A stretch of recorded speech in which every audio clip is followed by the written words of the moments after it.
we're looking at Indemed now. Now, Indemed is just a made-up word, and it's basically a mixture of strings. You're now playing with the first three strings of the guitar. So we have an open G that comes into play every once in a while. That means the third string.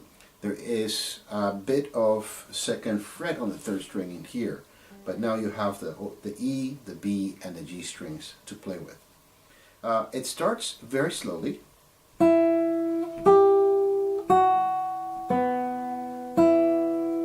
Notice my thumb.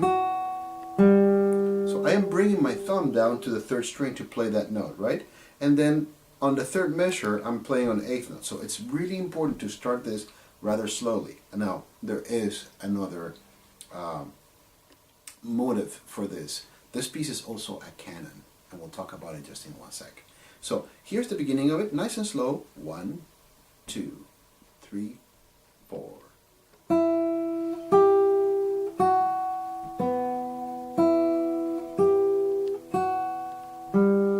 Eighth notes, 16th.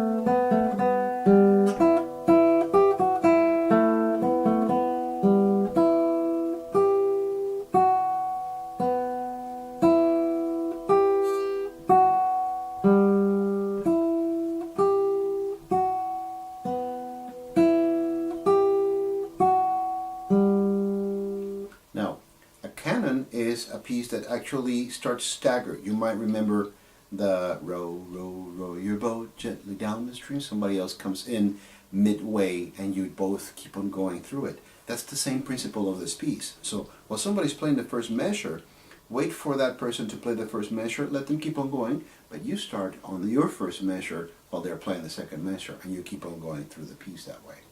A little bit on positive and negative crossings. So when you're going from the index on the second string to the middle on the first string on your right hand, that's what we call a positive crossing. If you were to try to do the inverse, middle on the second string and index on the first string, sometimes we might have to do that. A bit uncomfortable. You have to turn your hand around a little bit. So we try to avoid negative crossings at all costs. Sometimes we might have to do that negative crossing. Again, middle on the second string and index on the first. Much more uncomfortable than this, right? So when we're looking at the second line of this piece, right? Then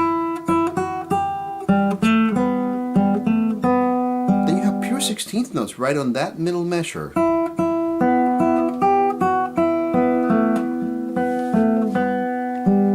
That I had some negative crossings there. I started on purpose with my index finger, that second measure of the second line. Now if I were to start it with my middle finger as it's indicated on the music, I have a negative crossing here,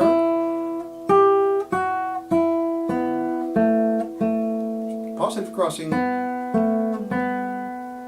So for the price of one negative crossing, I'm actually having 3 positive crossings. So sometimes you have to cut your losses, and you have to make sure that you're aware of what fingerings you're using when going across strings. Try always to do the least amount of negative crossings. I hope that was helpful.